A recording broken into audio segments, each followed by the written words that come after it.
Yay! We're good to go. It only took us 7 minutes. Okay. All righty. Thanks, Jack. Let's start with just getting our minds to calm down, especially mine, since I'm fighting with technology once again. So, good way to do that. Is everybody familiar with 9-round breathing? That's a yes. This. Yeah, that's a yes in the back. That's a no. Okay. So, 9-round breathing is a really good technique to sort of immediately grasp hold of your mind and make it focus on something which helps it calm down, you know? So 9-round breathing is just a technique. I've got it up there, which I don't know why, because I don't know what I'm doing. Okay. Okay. You don't actually have to use your hands, but when you're learning, it's really helpful. So this is a series, it's a set of three breath things. So you're taking a total of 9 breaths. The first 3 breaths, you're breathing in your right nostril and breathing out through your left nostril. The next 3 breaths, we're breathing in through your left nostril and breathing out through your right nostril. And then the last 3 breaths, you try to breathe evenly through both. And what you can visualize, if you're good at that, or just imagine, is that with each exhale, you are exhaling all our waste energy, just all the, bleh, stuff that's in our system at the moment, so that, we want to leave just sort of a refreshed, whatever our mind's on at the moment, we're leaving that sort of aside for the moment to just kind of settle our energy down. And we can imagine that we're breathing in all the goodness that exists, those qualities. We're trying to give our mind sort of a reminder, a little shot of fresh air that says, you have good qualities, let's use them. And breathing out all those worries and things we grasp after. So, okay, so we start with blocking the left nostril and breathing in with the right. And then breathing out with the right. And I did that wrong. Don't watch me do it.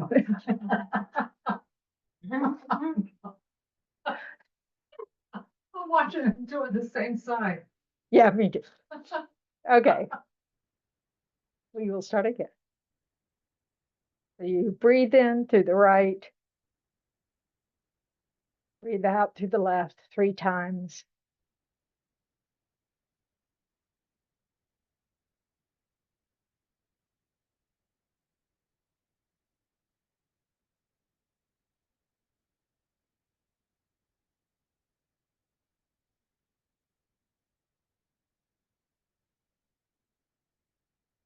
You breathe in through the left, breathe out through the right.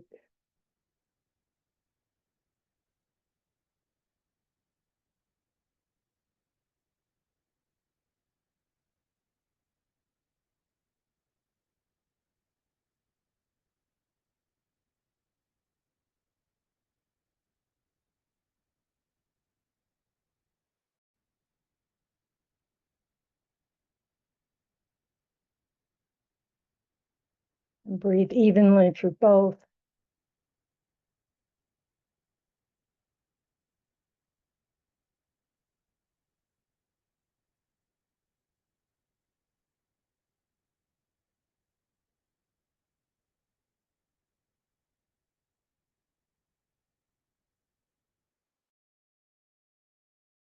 Then you can repeat for another round.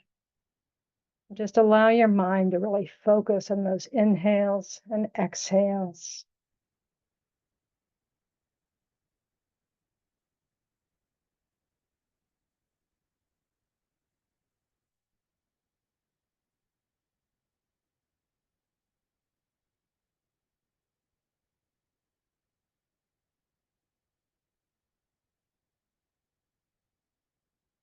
And let your exhales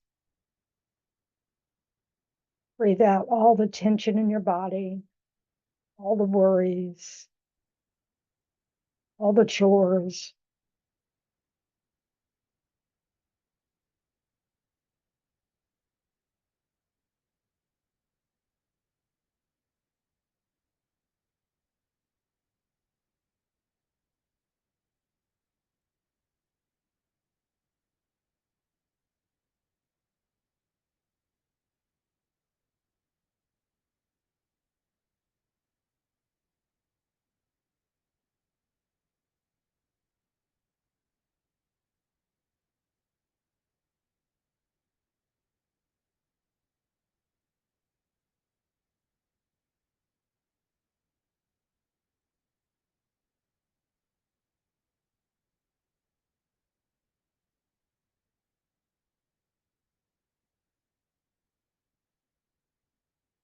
And then just follow the breath,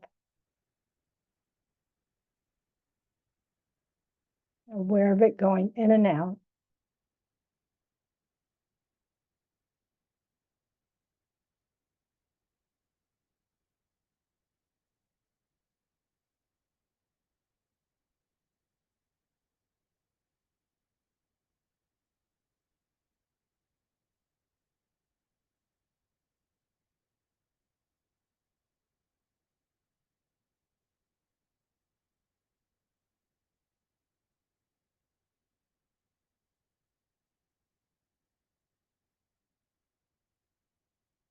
Allowing your body to relax in this seat.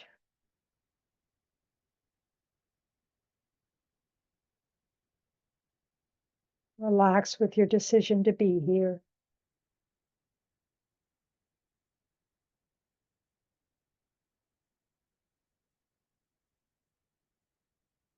Letting go of anything else on your to-do list.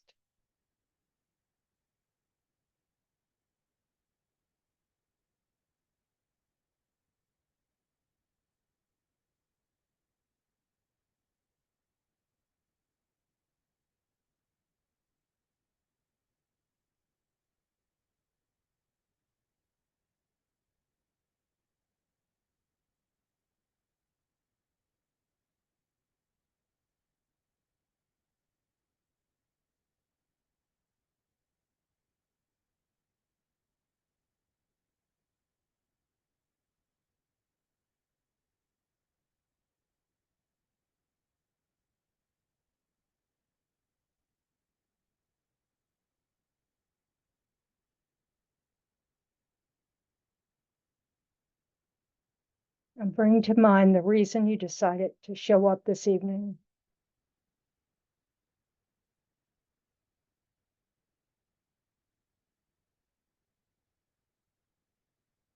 And based on that reason, set a positive intention.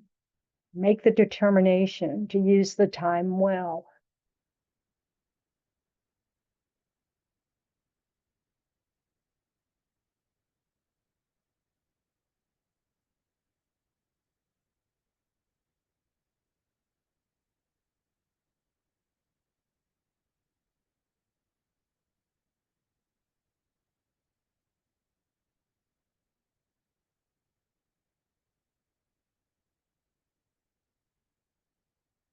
And in using this time well, we can be confident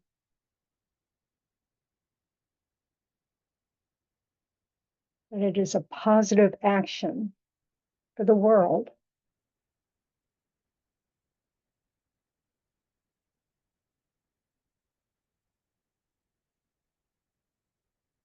Everything that we do that can help us develop a calm mind, peaceful mind, is of benefit to the beings around us, which ripples out to the beings around them.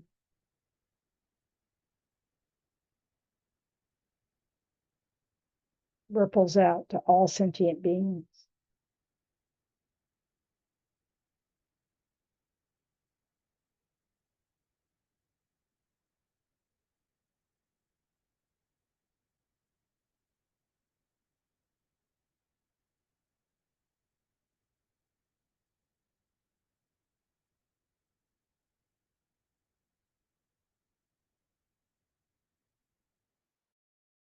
energy back to the rest of us.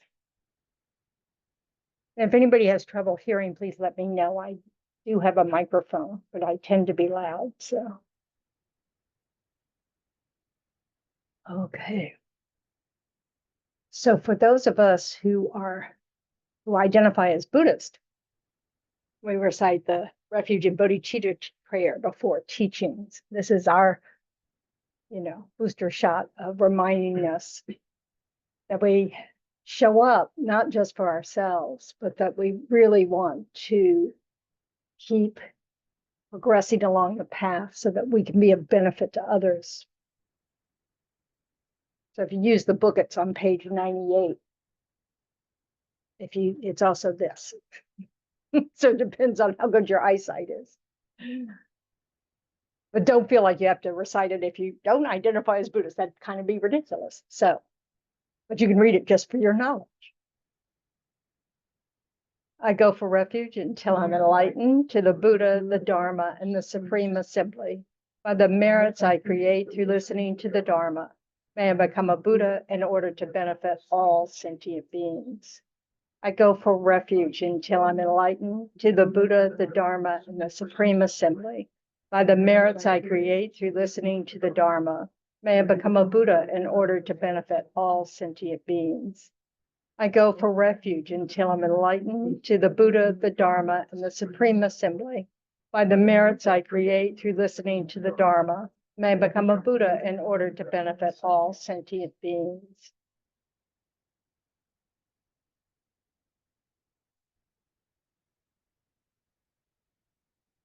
Okay.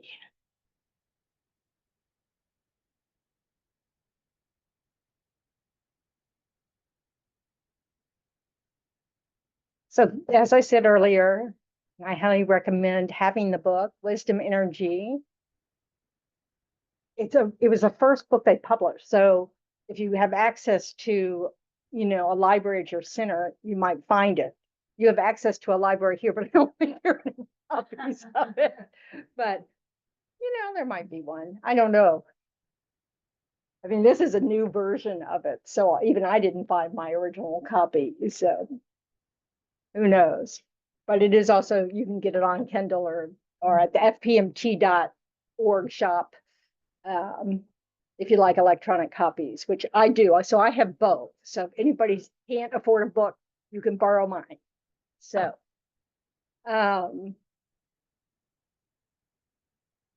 okay.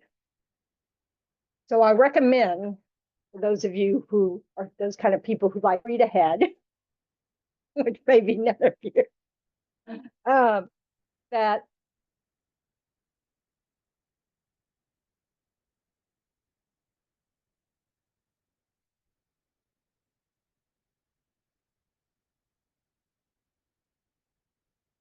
you might want to read chapter 4, How Delusions Arise, because that will be, that gives us something. Like the first chapter actually talks about meditation and what is meditation, what it's not, da da da da. But to meditate, you actually need something to meditate on. So it's helpful to also have some information to utilize. So what is your idea of meditation? I need a sense of where y'all are at.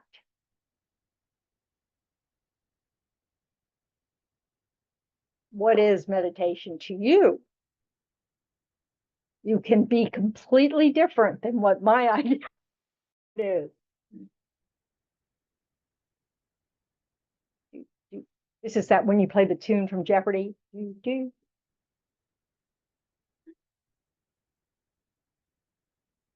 Go ahead, Roy. I use it for, I turn off and then.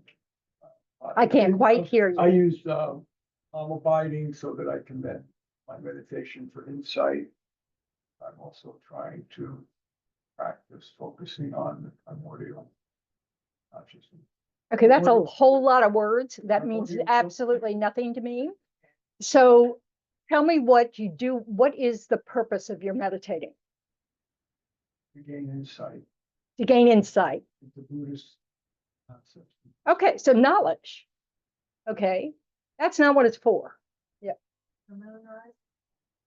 Yeah, familiarizing yourself, that's part of what, you can do. But meditation is about integrating the knowledge you have with your thoughts, with your mind, with your experience. It's having more of an experience of what you're studying, which I know Roy knows, and I know that's what he's doing, but I'm just trying to we want to, as Lama Yeshe says in this first chapter about meditation, intellectual knowledge is not the point. Just like meditating, being good at sitting on a cushion and not moving and not squirming and not forgetting to breathe, isn't the point. It's excellent if you can do the perfect posture kind of thing where you're sitting up because that's a very stable physical posture. It's not because it looks good. It's not because it looks like you know what you're doing. It's because it happens to give stability to the body so that your body isn't a hindrance to your experience of the mind, However, since most of us didn't grow up sitting on a floor, it's not so easy for us to sit on a cushion. Our joints are tight. We're used to sitting on a chair. We're used to having the bent knee thing going on it, but it's a different bent knee thing going. So it's really hard to learn as an adult unless you've been practicing yoga, and then maybe you can do it. But it's not an obstacle if you can't sit in the traditional pose.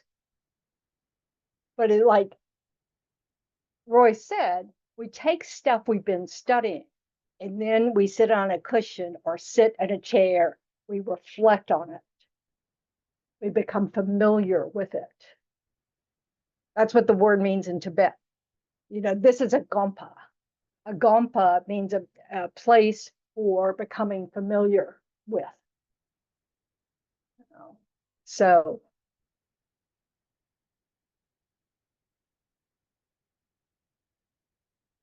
why would we want to do this?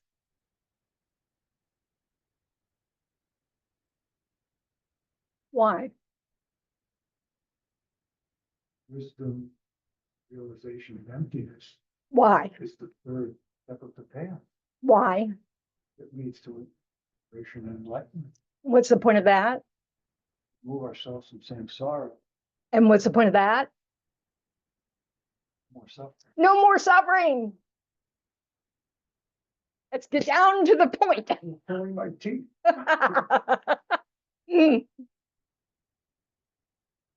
The techniques that we're discussing are the techniques the Buddha discovered work towards not suffering. Why are we beset with suffering? Are we beset with suffering? We're attached to things to cause our suffering.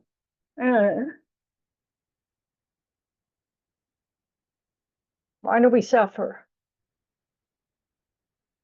Is this body conducive to not suffering? Depends on how young you are, huh? Even that. It's fragile, isn't it? The body. So naturally, our bodies cause us difficulty. When we're babies, there are all sorts of things, we have to get shots to protect us from all sorts of terrible diseases. If you don't recall, I know those shots didn't feel good, because they still don't feel good. So it can't possibly have felt good as a baby, We get rashes, diaper rash.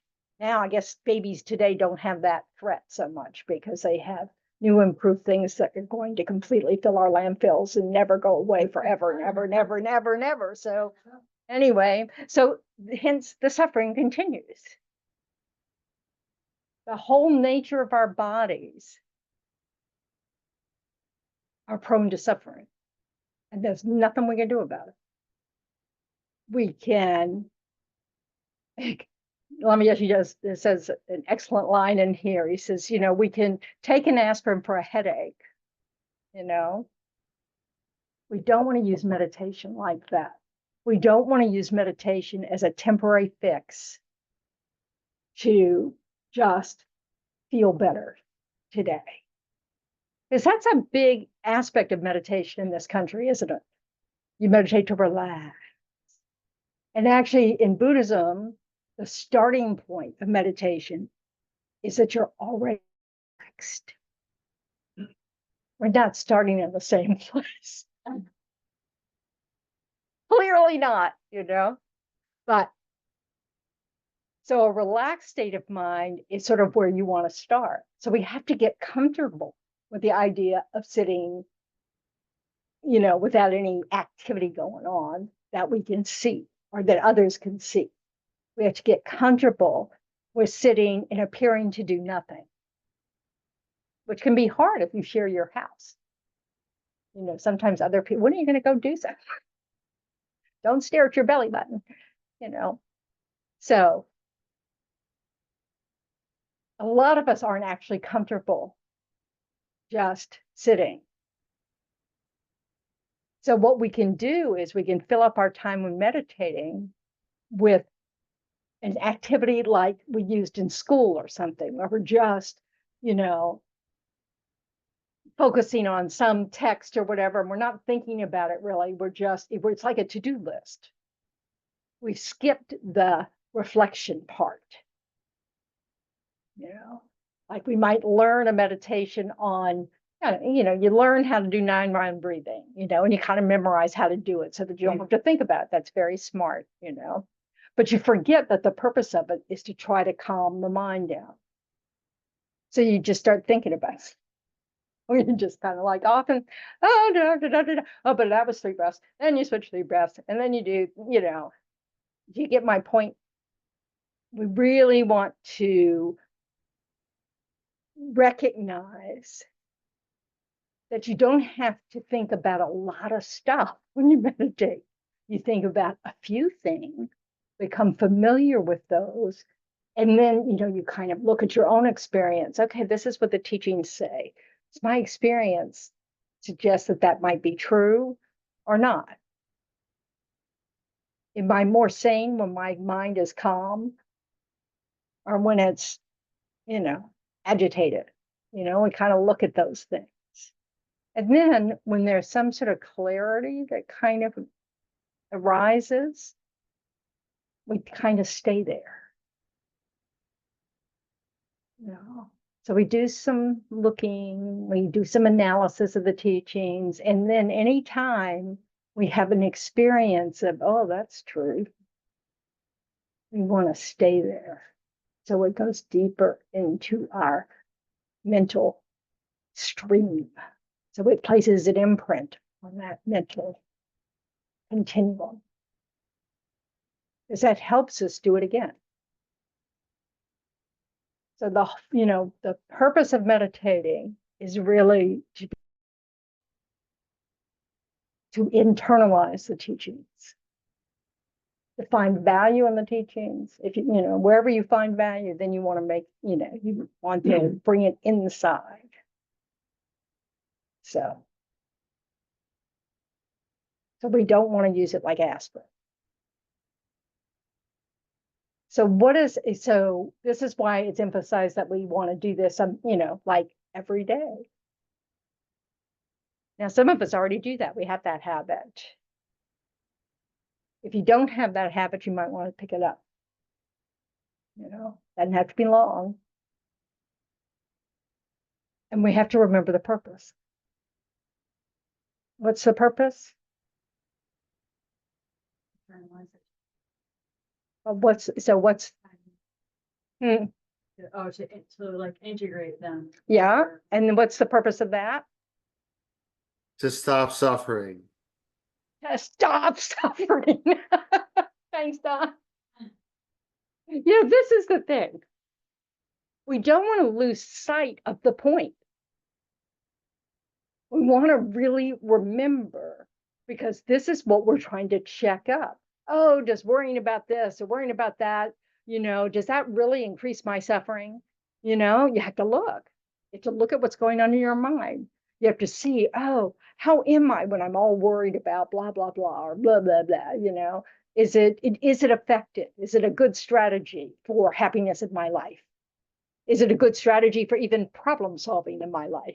We we want to check up on these things so that we can reduce our suffering now.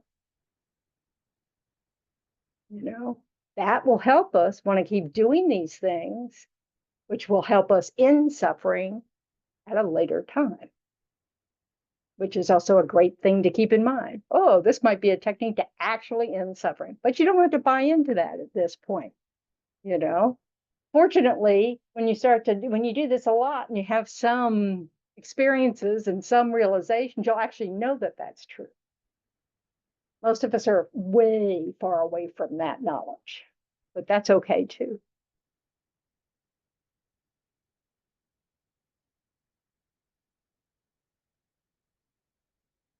So,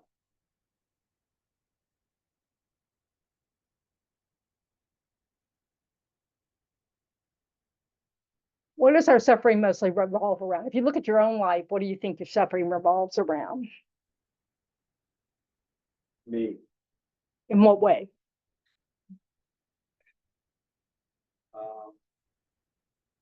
Well, usually it's something painful or annoying or irritating that happens to me. Okay, another way to frame that is not getting what we want and getting what we don't want instead. That's a basic teaching of Buddha. Did y'all discuss the 8 worldly concerns with Venerable Kelvin? What are they?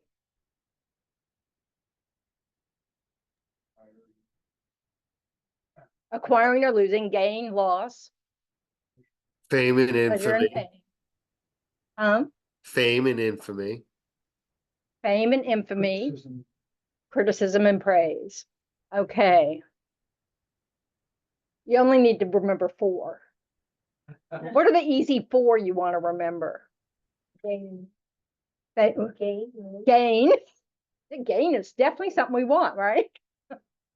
Pleasure is something we want.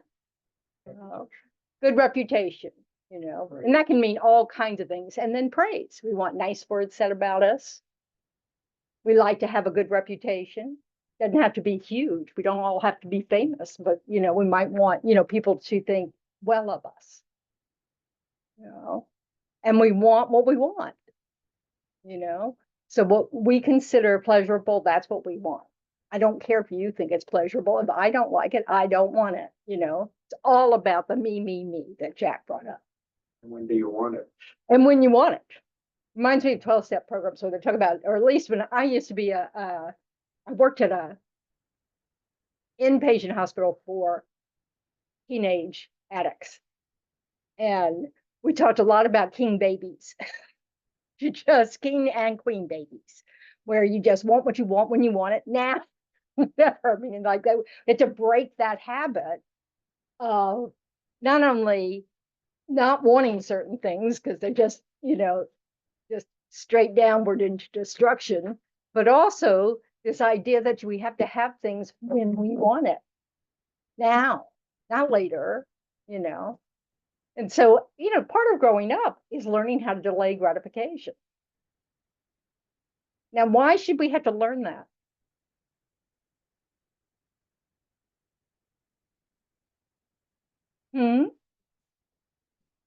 Well, that's why we want to learn that. The reason we have to learn it is because our mind is habituated to chasing what we want.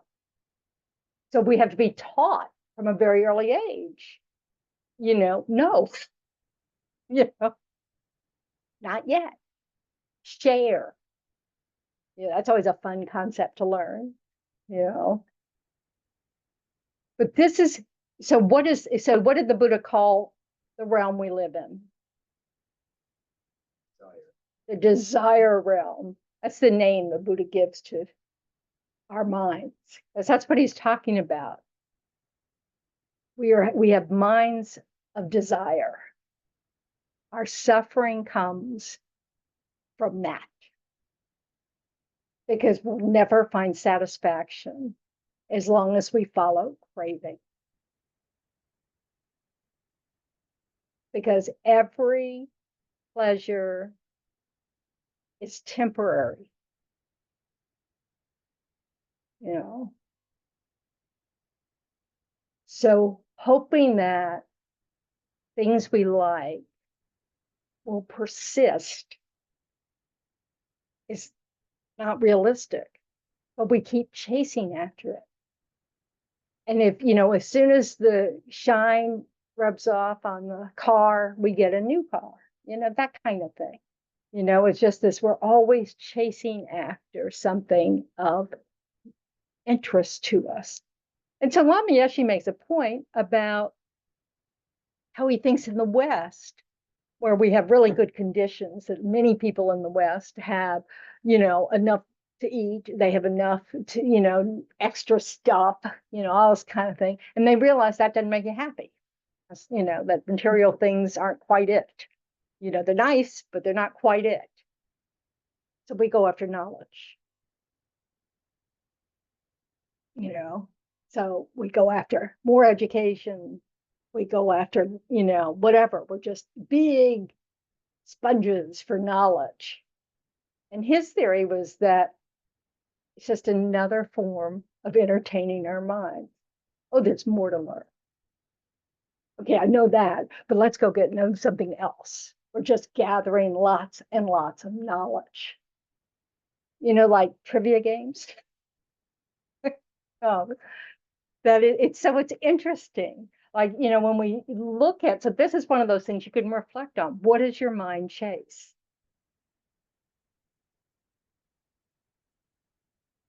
What does your mind chase? Well, isn't that part of what we're doing here? Part of what we're doing here, but this is why just going after the knowledge is nothing. It's not going to get us anywhere. Knowledge for its own sake isn't useful. It's just another thing to accumulate. Knowledge of Dharma, It's still something that if used properly, is knowledge that helps you after this life. Whereas all the other knowledge. no, what you internalize of the Dharma is what will help you in future lives. Right. Because the knowledge won't get us there. We've all studied this before. We created the cause to meet the teachings in this life by meeting them in other lives. But until we internalize that knowledge, so that becomes our habits, that's the key piece. It's not the knowledge itself. The knowledge is a tool, but that's all it is. It's just a tool. You know, We have to turn that into realization. we have to turn that into realizations. We have to change our behavior, change the way we think. You know. So Lama Yeshe says that if we find that, you know, maybe we've been practicing for years, studying for years, and yet we're still not really any happier, or not any, you know, we're still, says, well, maybe you're not practicing. You know, that you have to practice. You can't just get familiar with the words. You can't just get familiar with, you know, the list. And there are lots of them. So, because it was an oral tradition, they made lots of lists, so it was easy to remember. If you ever watch Geshes, they often have a mala in their hand, you know, the rosary thing, and they're counting because that they learned things in list. So that's how they remember. Who knew? So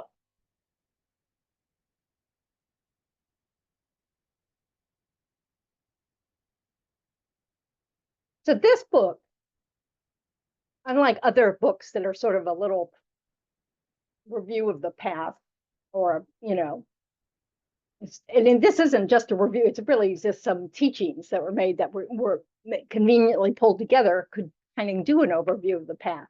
But some books kind of gradually, you know, get you to places. This book starts off assuming, you know, that you understand the idea that mind is beginningless, that it never ceases, that there are past and future lives, that, you know, that our actions in this life really do determine our conditions in the next life, you know, so it's not, it doesn't give you, you know, a lot of the baby steps, you know, that get you to the beginning, because they were raised with this stuff. They grew up in a culture when you know, when you're born, you know, you're taught about past and future lives, you're taught about karma, you're taught, you know, it's just, you might not get a whole lot of Dharma teachings, but that's the assumption, is that there's past and future lives. And that what we do matters. You know, that it's part of the cause and effect of our experience. So what we do with our minds and what we do with our speech and what we do with our body all has an impact.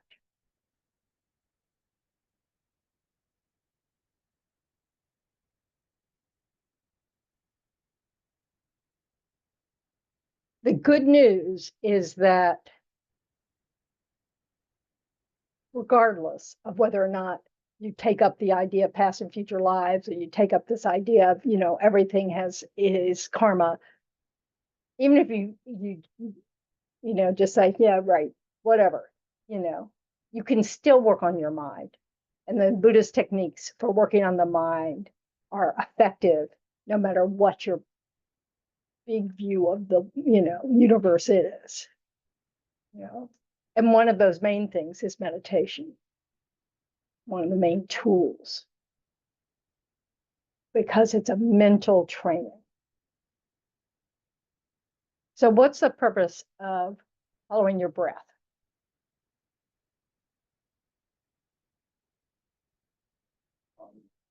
Calm your mind. It's a discipline. It gives you something to focus on. And it's a discipline to keep focusing on it. It's not entertaining. It's a discipline. You know, and there's no expectation of it being entertaining. You know, it can become entertaining. You get very good at it. You start to notice all sorts of subtle aspects of breathing and of just of sitting quietly, just that experience, you know. So, but it's the purpose of following your breath is to help you develop your concentration. We already have elements of concentration, right? So we all went through school. We all had to study subjects that were boring. We all managed to pass tests on subjects that were boring, which means we could concentrate and learn stuff. We could also forget it very quickly, but you know, for a limited period of time. But so we have this capacity to focus. One of our issues is we only want to focus on that which we find interesting and entertaining. You know, so often when you might be reading a Dharma text that's not inspiring particularly, you know, it's got all those lists, you know, and you're reading it, you know, it's like, oh, okay, I fell asleep again, you know. Now you don't do that with your favorite TV show, and you don't do that with the game, and you don't do, you know, and this is another discipline of training our minds to stay awake, because it's important, you know. And that's why it's so important to set a motivation before you do it, so you remember, why am I doing this? Who thought this was a good idea? You know, oh my goodness, can you believe the jargon in this book? What does any of it mean? You know, so we have to overcome our habit of being entertained in order to study. And it helps if we remind ourselves, I'm doing this because I want to be a better person. I'm doing this because I want to suffer less. And one way to suffer less is to do less things I regret.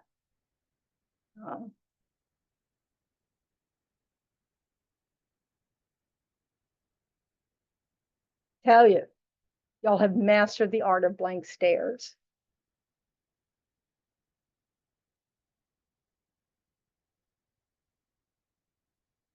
Hi, Dina.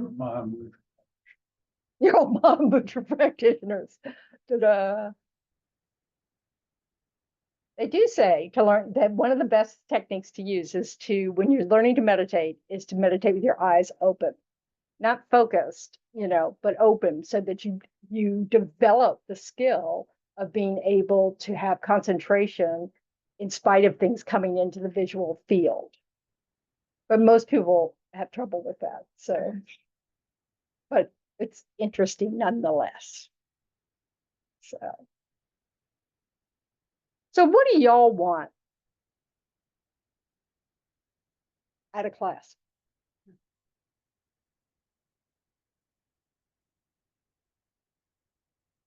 Want to make progress.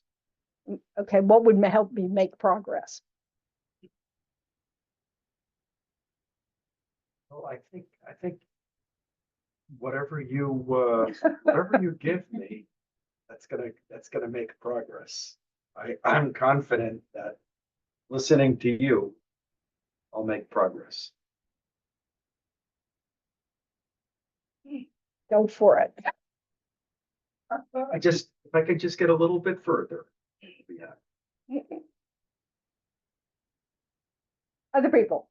I mean, Jack's been around a while, long time at that, studying for a long time. I want clarity of need- awareness.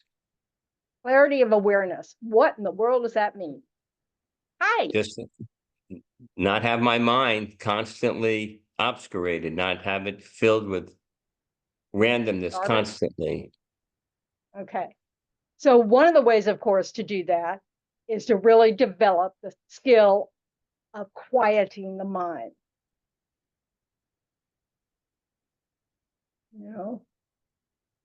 Is really practicing things like meditation on the breath for a while, and meditation on, like, one is, is that imagining, like, for me, there are many different ways. Like, there's a sky meditation, where you imagine that you're looking up at this beautiful, clear sky. There are no clouds, it's just beautiful. Nothing's bugging you like mosquitoes, like, so for me, I'm sitting out in the grass and there's nothing crawling in the grass and there's nothing, so that's what I visualize. I'm in this perfect place, right? And then I kind of lie back on the grass, and I'm just looking up at the sky. That can help quiet the mind just by picturing a vast sky. But you have to stay there. So the discipline is when those random thoughts come in. Your mind thinks, that's what it does. That's okay. Is that you don't get pulled into the story. So you just come back to the sky. And come back to the sky. And come back to the sky. And it's like that. You keep practicing that for 10 minutes every day for a while, you'll find that you're not pulled quite so often. And your mind is just more settled. Doesn't mean that your mind's not capable of popcorning around, it will still do that. But the more we can realize that if we allow our minds to settle down by not getting engaged by the thoughts, it will naturally settle down. And that's the purpose of the discipline of bringing your to the breath, for example. You realize, oh, I'm out in the ozone again. I've gone, I'm shopping for groceries. I'm thinking about chocolate cake. I'm, whatever. You come, you come back to the breath. You come back to the sky. The breath is just very tangible. So a lot of people find that very useful. Eventually you won't need that. Eventually, like, it's always good to start a meditation with that. But then eventually, that's very quick. You have that rhythm, partly because you've trained your mind that when I sit like this and I'm sitting in this location and I look at my breath, this is my job, is to settle the mind. And so it becomes habitual. Things that we can't imagine becoming habitual will if we train it. It's very trainable. We have trained our mind. How many people studied when they were in high school with listening to the radio? We've trained our mind to be pulled every which way. Oh, I don't want to be bored for a single second. And so we have all sorts of stuff. You can't go anywhere now without sound coming through a speaker. It's on the outside of buildings. And, we used to complain about elevator music. You can't get away from it now. It's everywhere. I can't believe the solution to elevator music was just to put more speakers. What were we thinking? They might be playing better music. I'm sure my parents don't think so, but they're dead, so it doesn't matter. But I'm old. What can I tell you? But we're so even doing something like learning how to drive to work without your radio on, without a podcast on, without whatever, is a discipline. We have to train ourselves in it because we don't do it. We are so used to that constant input. We're going crazy. And we need to notice that. How often do you allow yourself to be in quiet? How many times do you have to listen to that song? How many times do you have to hear the same news story? How many times? I don't know what your thing is. But you need to look and see if maybe that's the wrong training.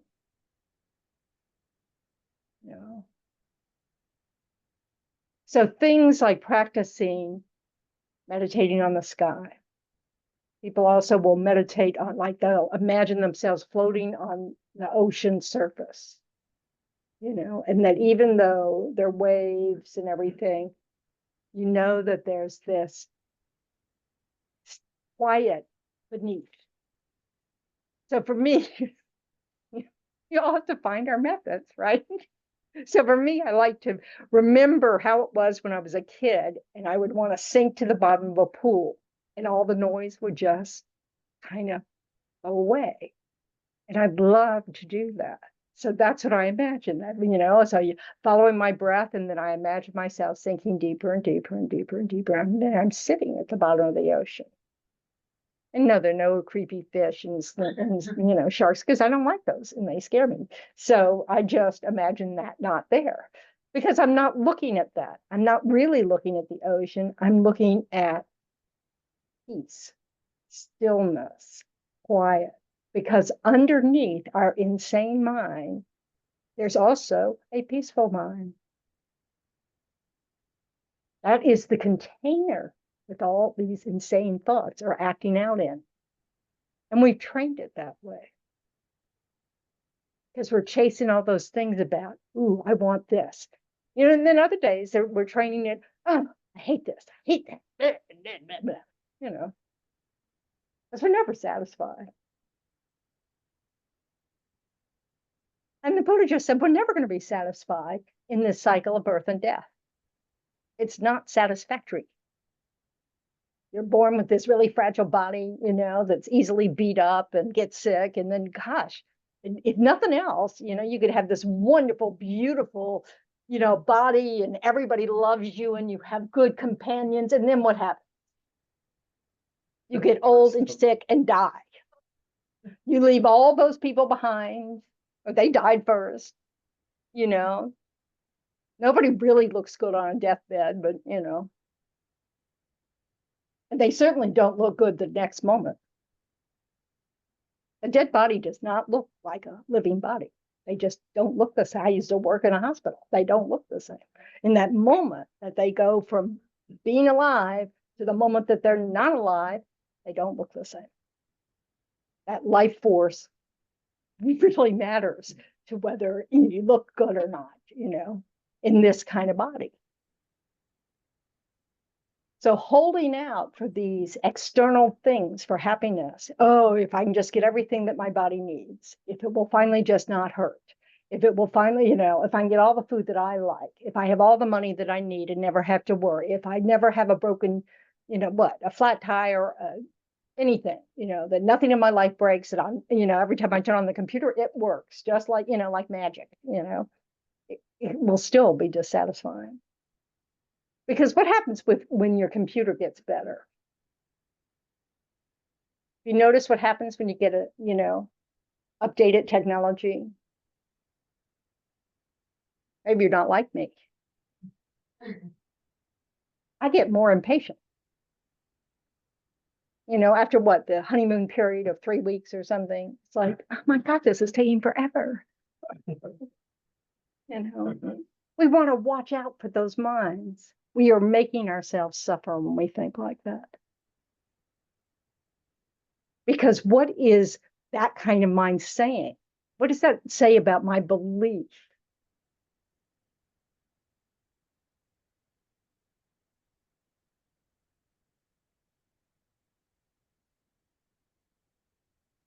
It won't stop. It won't stop. What? It won't stop. It wants, yeah. And I believe that somehow it ought to work, just like I want it to work. That expectation thing, that somehow the world really should revolve around me. I am the center of my universe. Why isn't the world cooperating? How is it that I can get up and I'm all ready for a gorgeous day and it's pouring down raining? I mean, if we look at our minds enough, we'll realize we actually think that way. We're actually thinking thoughts like, oh, why does it have to rain today? I was so looking forward to that walk on the beach, And then we get busy, right? And so then we cover up a lot of that thought by just pure busyness. We don't have time to sit there and grouse about this or that, But then as soon as we sit down for lunch, then we vomit it to our friends. Oh, I can't even believe it.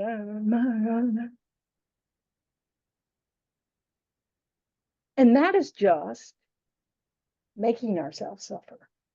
Like, oh, let's now rehearse all the things that didn't go right today. So, let's keep them up. I don't want to forget. How dare I forget that this didn't work today or yesterday? And then what's the opposite of that we do? We're in the desire realm. Where else do our thoughts go? Maybe not lately. What if we're excited about something? Our vacation's coming up. I'm sorry. Yeah, where are you? Yeah, you think you're on your vacation already. You're imagining all this stuff. And what does that do for you? Kind of nice. It is nice to daydream, isn't it? How does it compete with real life? Can be better. Your daydream? I bet you most of the time it's better. And how many times do you have all those daydreams? You show up to your vacation and go, God, I didn't think it'd be like this. Well, of course not. You've just fantasized your way into an unrealistic imagining, So we want to look out for those habits. We want to look at for when we're just making up stuff that we are setting ourselves up to be miserable. And we just want to notice how much time we spend thinking about something that's not happening.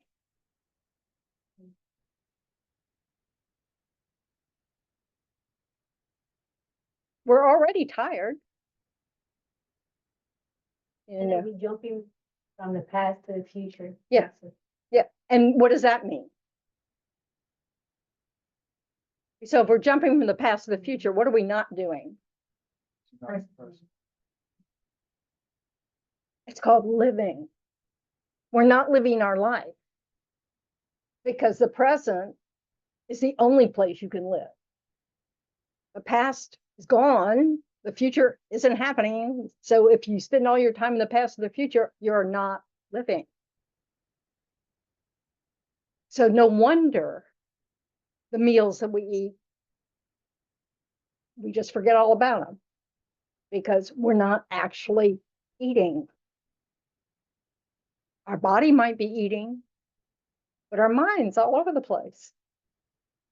You know, when your partner looks at you and go, I don't think you're listening to me.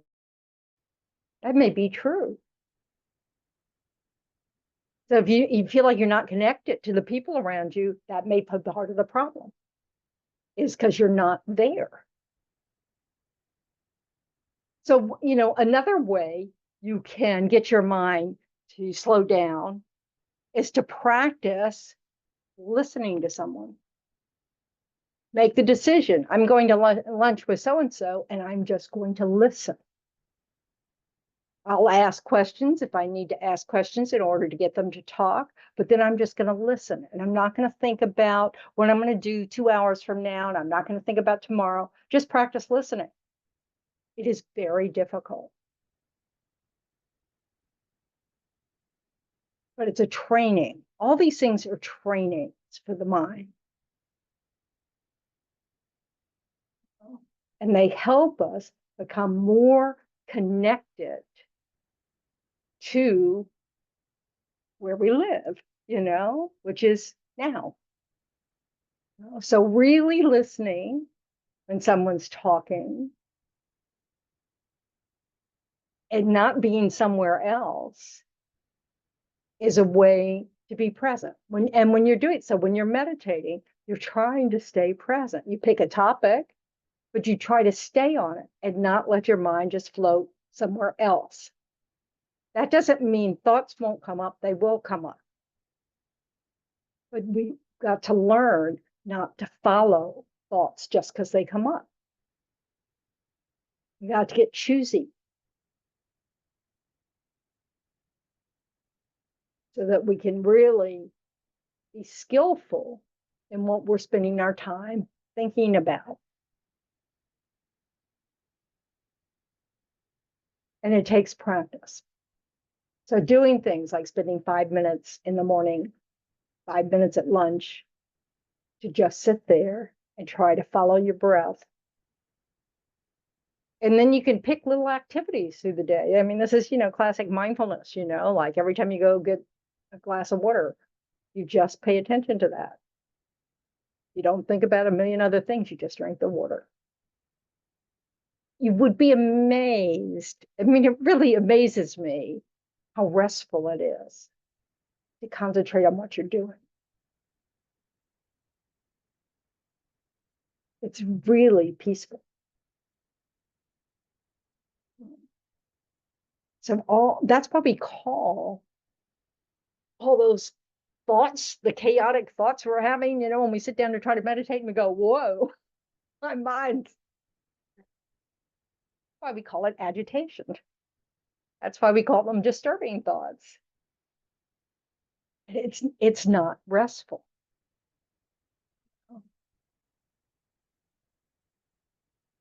This desire and the mind constantly entertained. You know, you have to listen to music you like. You have to watch something that you're interested in. You have to, you know, read stuff. You need food that you like. You know, this constant need to kind of cater to every whim of the body and the, you know, the inputs, the sensory inputs.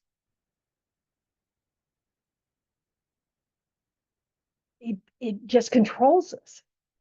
You know, we just are addicted to finding, you know, because as soon as it runs out, as soon as that little pleasure or satisfaction runs out, then we have to find something to replace it. And then we have to find something to replace it. And then we have to find something to replace it. Whereas if we get accustomed to stillness, to quiet, we don't have to fill up the space. And we need to ask ourselves sometimes, why is it I'm always needing to fill up the space? You know, usually we're trying to escape. Or are we trying to escape our suffering? And what we end up doing is creating more suffering.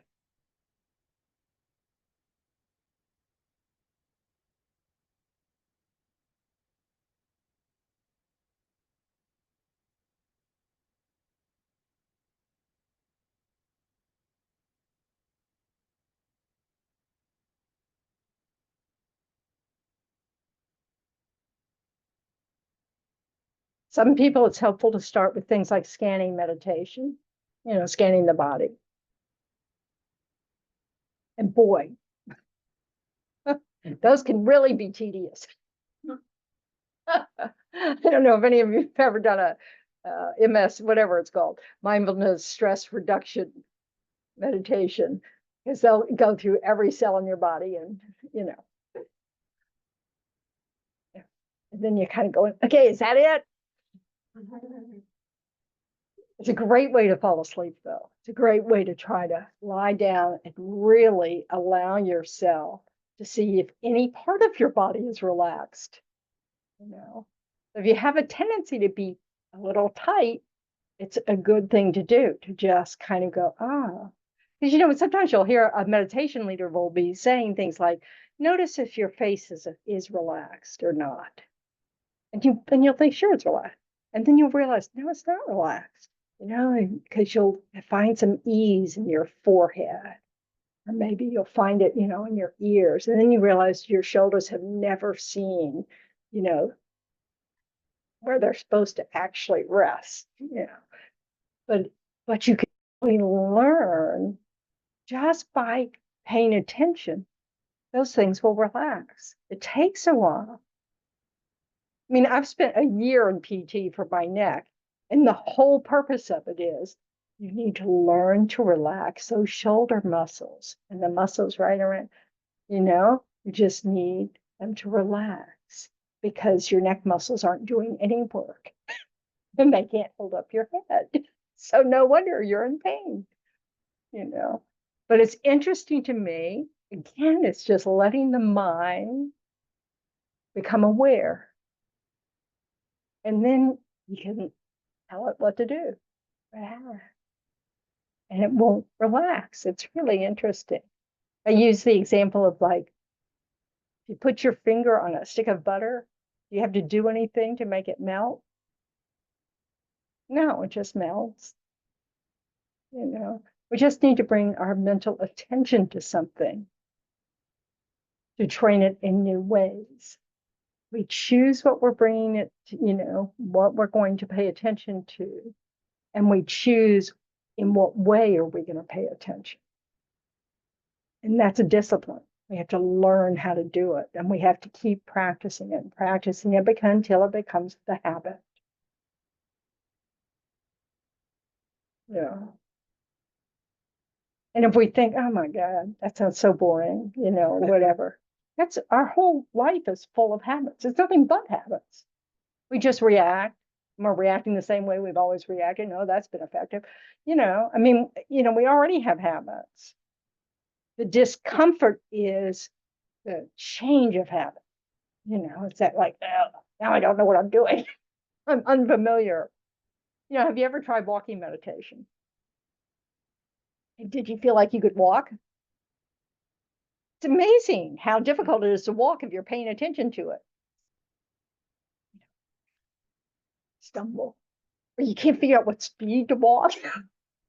It's hilarious. And the Japanese do a very precise walking meditation where it's really, really, really slowed down. I don't think I could do it without breaking an ankle, But in general, it's another way to discipline the mind into paying attention to what you're doing and not anything else. So you can do it with anything. And all of this helps you when you're trying to look at your mind and see, how am I creating suffering for myself? To be able to notice it, think about it long enough, look at it long enough to see, maybe I can change that. Maybe that's not helpful. Maybe if I don't just automatically go to the negative, it'll be better for me. Maybe if I don't automatically go to what I want, or maybe if I just find the me in the picture, where am I in this picture? How is it trying to direct things? And how does that create my suffering? That makes sense? Maybe, Yes. sort of. Yes. something like that. No, I mean, you should ask questions if it doesn't make any sense. Because one of the things is that the Buddha is trying to impress upon us, especially with the 8 worldly concerns about always wanting, we want gain, not loss. We want pleasure, not pain. We want good reputation, not bad reputation. And I never can, if there's a list, I never remember the last one. What's the last one?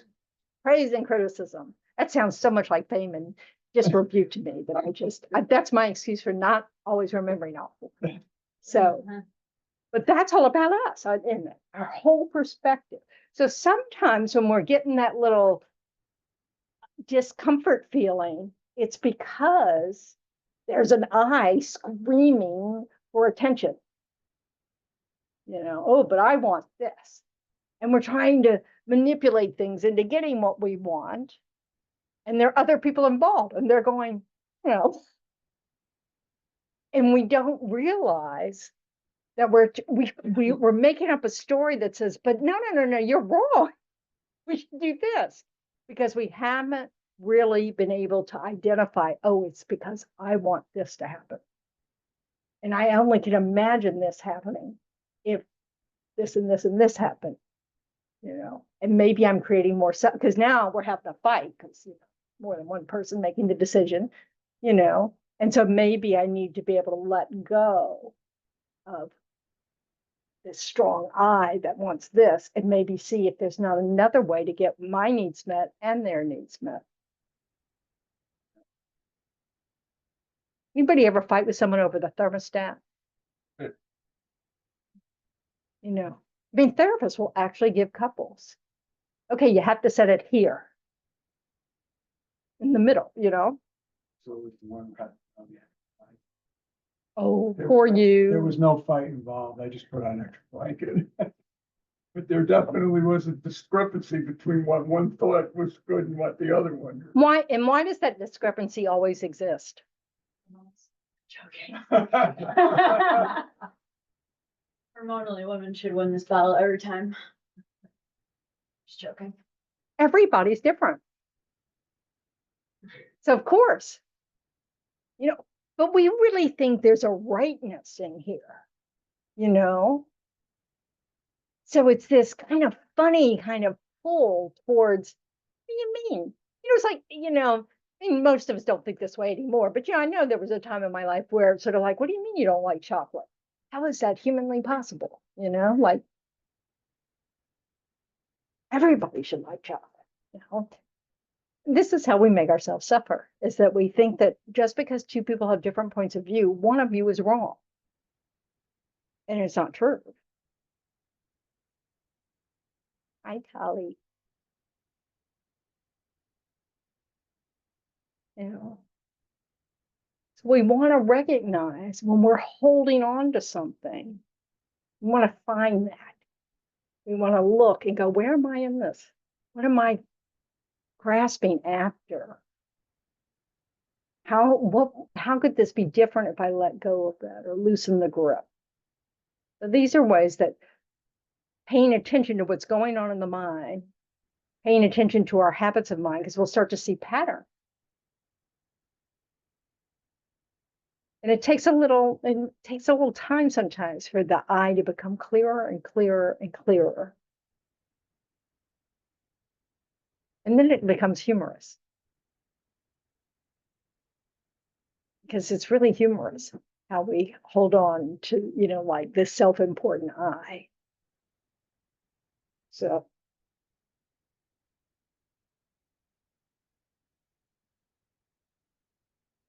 all these tactics of just sitting quietly, trying to think of, trying to put ourselves in a position to be calm, letting the mind settle down. As calm and settled down are not always equivalent, but it's hard to be calm if your mind's all. So, but when you start, it's just a matter of learning that, oh, I followed a thought again. Let me come back. And just doing that again and again and again. And not worrying that you have to do that again and again and again, because that's not a problem.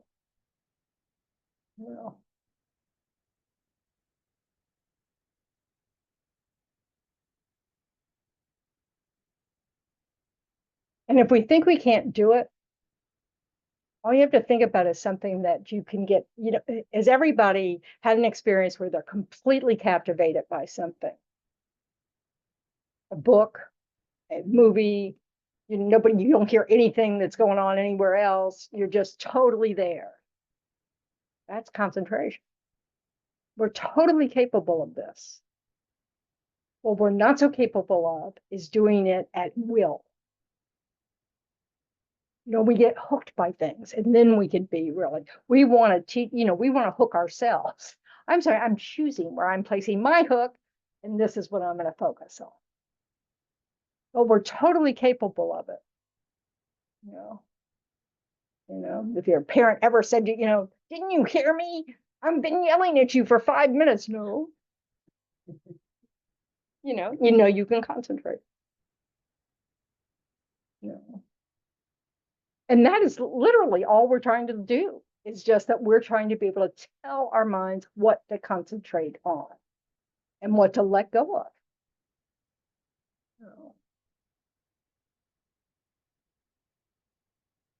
All right. So consider reading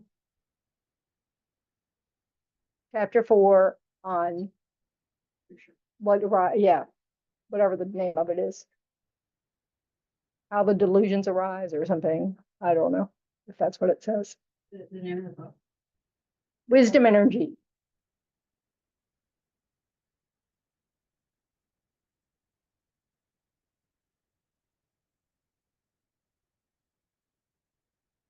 And bring your arguments. I don't agree.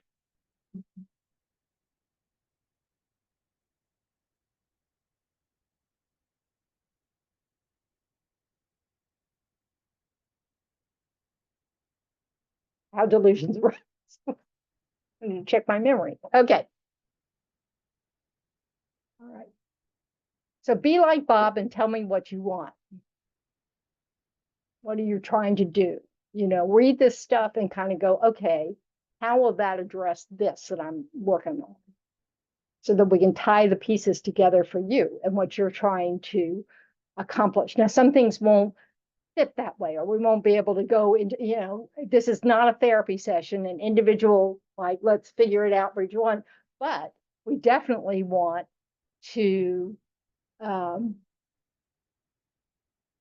make the connections of how different practices might be what you want to focus on now, depending on where your mind is and what you're struggling with or not, or whatever, blah, blah, blah. You at home too. So I haven't had my picture on this whole time. I bet I'm even more boring without a picture. I have no idea how that happened. It was on for a long time. Oh, well, all right. Now we're going to see if I can remember how to do this again. Okay, so to end a teaching, to dedicate. So try to think for a minute, allow yourself to rejoice in the fact you made a decision to show up. You showed up. You listened most of the time. You didn't snore out loud. That's good. It's polite. So, and you set an intention at the beginning. And so that's positive. So every little tiny drop, there's 65 thoughts in a finger snap. You had many positive moments in this time we've shared together. And that places positive potentials in your mind stream that when you reach the right conditions will ripen as some sort of pleasantness. Since you're focused on the Dharma, it also it'll help you meet good circumstances to meet the Dharma. Like you might have an interesting teacher. So we want to dedicate that so that it's not, because we don't want it to be all about me, because we're not actually the center of the universe. So we want to bring to mind people who are struggling and give it away, think that, may this positive potential ripen for them. So, And then we want to dedicate to the long lives of our teachers as well. What prayers do we usually do? We had a chant master in North Carolina where I was teaching. I didn't have to think about this at all. Wasn't my job. 244. Sometimes Master Shanti Deva is 247. Sometimes Shanti Deva. No, it's the teaching prayers. Short moral life prayers. Well, those are the, Do. maybe 230. 34, yeah. Or 5 or something.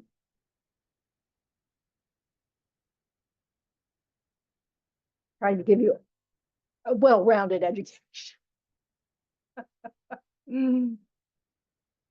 All right, these are the traditional prayers that are said in by the Tibetans. Okay, let's see if I can do it. Ta-da! It's so cool. All right. Now, get out of my way. So the merits, those are our positive potentials. You need me to enlarge that.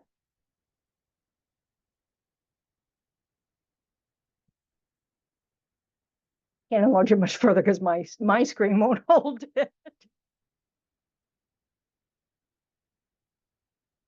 Okay.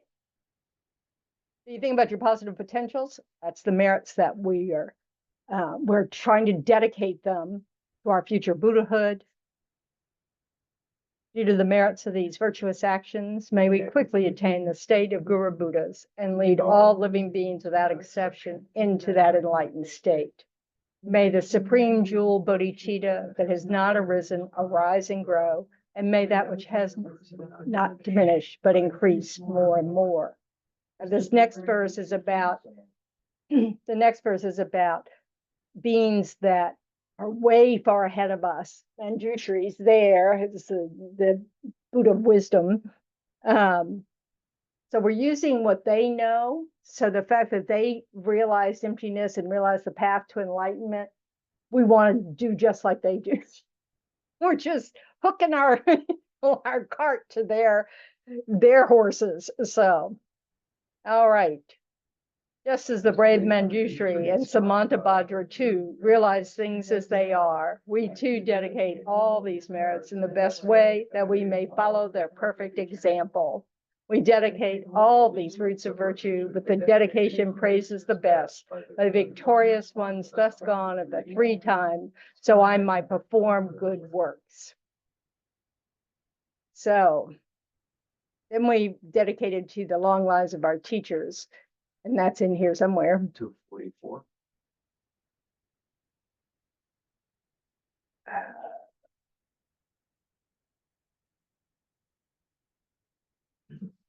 For His Holiness, the Dalai Lama, in the land encircled by snow mountains, you are the source of all happiness and good. All powerful Tenrezi, Tenzin Gyatso, please remain until samsara ends. And then I didn't open that up. Let me. I could put it up, or Nana could put it up. Nana, is it, Mom, you're right there. Yeah, she has it like so. Yes, we should join, right? Lama Zopa. Yeah, if you can put that up. I'm not doing Shanti Deva. It's only like, what time is it your time, Nana? It's 1 a.m. 1 a.m. That's why I don't like to push Joss. She's in Portugal. No, Spain. Portugal. They're next door neighbors. Yeah, somewhere over there. Oh, that's so sad. Okay, with our Lama Zopa Rinpoche, the spiritual leader of the sinners who we want to return quickly. Peerless teacher and assembly of the children of the victorious ones, Shravakas and Pratyeka Buddhas, victorious Losam father and sons, along with the lineage masters, the objects of refuge of infinite lands, please bestow the virtue and goodness of accomplishing this prayer here and now, holding and spreading the Muni's precious and complete teachings through explanation and practice. You wore the armor of patience that is never discouraged. Incomparable, venerable Guru, to you I make request. while striving single-pointedly for the sake of the victorious one's teachings, the sole gateway through which all benefit and happiness emerge. And from other living beings, you suddenly departed to peace. What a great loss. Nevertheless, through the undeceiving truth of the blessings of the ocean of the three jewels and the great waves of bodhicitta of the children of the victorious ones, may the smile of a reincarnation swiftly beam in glory for fortunate disciples. Thank you, Nona. All right, guys. Have a safe week and a meaningful week. And, bring your questions, arguments, and concerns next time. So thank you. Bye. Thank you, Dawn. Thanks, everybody. That was not me, that was Dawn. Not Dawn, Jack, sorry, Jack. Or Dawn. Jack. Not me. Bye. That's Not me. All these things. All right. All right. Thank you for a wonderful teaching. And thank you for your participation as always. Oh, look.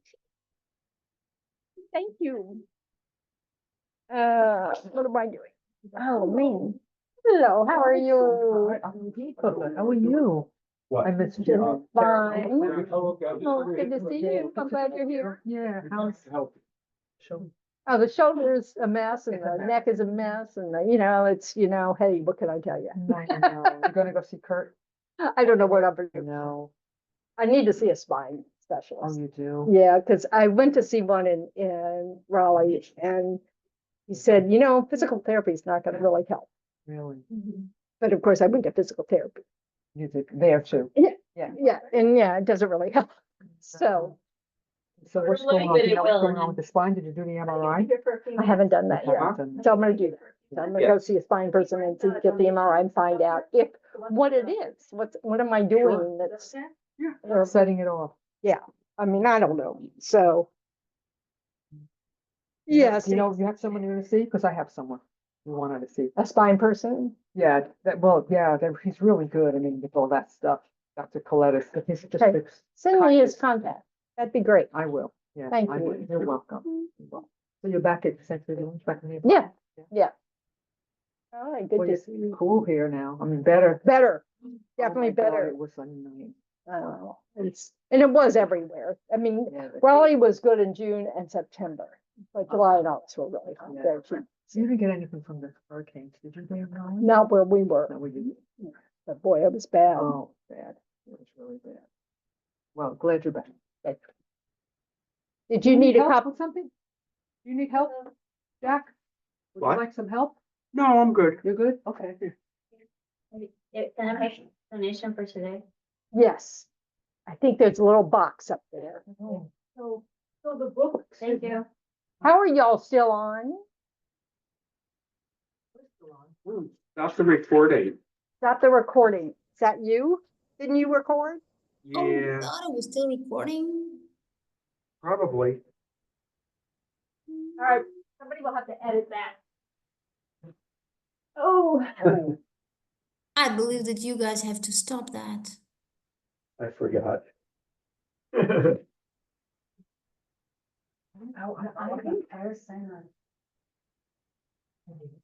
Just like online, or just gonna type it in. And I'm just sitting here watching you. One thing I would do, like, it was funny, I had this book from, like, I got this book here years ago, and it's nerd, read it, and